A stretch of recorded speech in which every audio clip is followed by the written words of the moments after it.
योद्धाओं की धरती रही है और इन वीर योद्धाओं में से एक हैं टीपू सुल्तान, जिन्हें first missile man of the world भी कहा जाता है।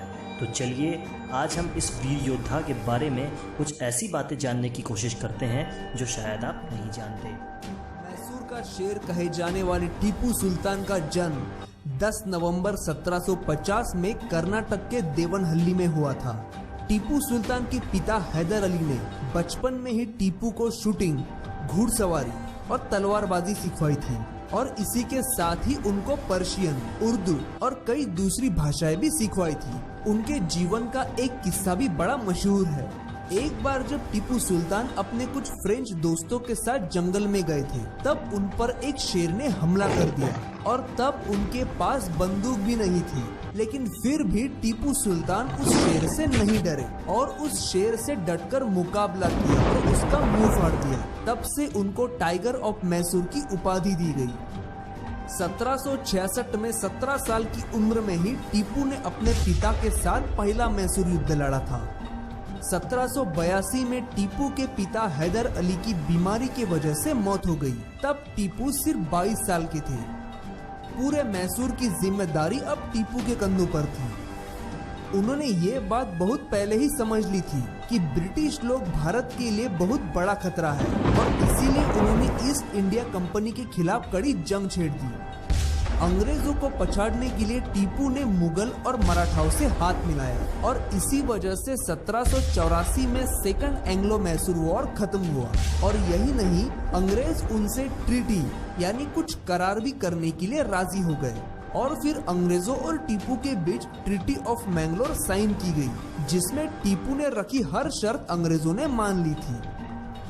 अंग्रेजों के खिलाफ जीतने के बाद भी जैसे टीपू के मन की आग अभी तक शांत नहीं हुई थी। इसके बाद टीपू ने त्रावणकोर पर आक्रमण करने की तैयारी शुरू की, लेकिन ट्रीटी ऑफ मैंगलोर के अनुसार Travancore British east India company का एक सहयोगी राज्य था। लेकिन फिर भी टीपू ने दिसंबर 1779 में त्रावणकोर पर आक्रमण कर दिया और फिर शुरू हुआ third Anglo Mysore war. Travancore के राजा ने अंग्रेजों से मदद मांगी, जिसके बाद अंग्रेजों ने अपने विशाल सैन्य के साथ टीपू की सेना पर आक्रमण कर दिया। टीपू ने जल्दी हार नहीं मानी, लेकिन अंग्रेजों के विशाल सेना के सामने टीपू कमजोर पड़ गए। 1792 में इस युद्ध को खत्म करने के लिए एक और करार ट्रीटी ऑफ श्रीरंगपट्टनम साइन किया गया, जिसके अनुसार टीपू को अपने कई राज्यों को खोना पड़ा था। इसके बाद ब्रिटिशों ने ये जान लिया था कि टीपू सुल्तान उनके लिए एक बड़ा खतरा है और इसीलिए ब्रिटिश अब टीपू को अपने जाल में फंसने की योजना बनाने लगे थे। और फिर 1799 में ब्रिटिशों ने मैसूर पर हमला कर दिया और यहाँ से शुरू हुआ फोर्थ एंग्लो मैसूर वॉर। ब्रिटिशों की सेना में 50,000 से भी ज्यादा सैनिक थे, तो टीपू की सेना में सिर्फ 30,000 सैनिक थे। अंग्रेजों ने मैसूर की राजधानी श्रीरंगपट्टनम पर कब्जा कर दिया और टीपू को घेर लिया। तभी टीपू के कुछ फ्रेंच दोस्तों ने टीपू को ये सलाह दी कि वो गुप्त सुरंग से अपनी जान बचाकर भाग जाए, लेकिन युद्ध के मैदान से भाग जाए वो शेर कैसा।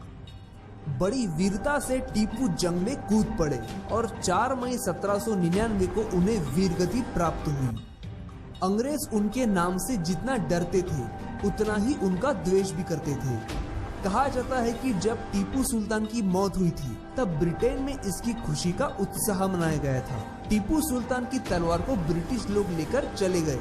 एक बात शायद आपको पता नहीं होगी कि टीपू सुल्तान को दुनिया का पहला मिसाइल मैन भी कहा जाता है, और वो इसीलिए क्योंकि टीपू सुल्तान ने ही दुनिया की पहली मिसाइल बनाई थी। और लंदन के साइंस म्यूजियम में आज भी टीपू सुल्तान का बनाया हुआ रॉकेट रखा हुआ है। टीपू सुल्तान और मिसाइल बनाने की कहानी भी बड़ी रोचक है। अगर आप चाहते हैं कि हम उस पर वीडियो बनाएं तो हमें कमेंट करके जरूर बताइए। तो ये था आज का एपिसोड। अगर आपको पसंद आया तो हमारे इस वीडियो को अपने दोस्तों के साथ शेयर कीजिए और हमारे चैनल को फ्री में सब्सक्राइब कीजिए।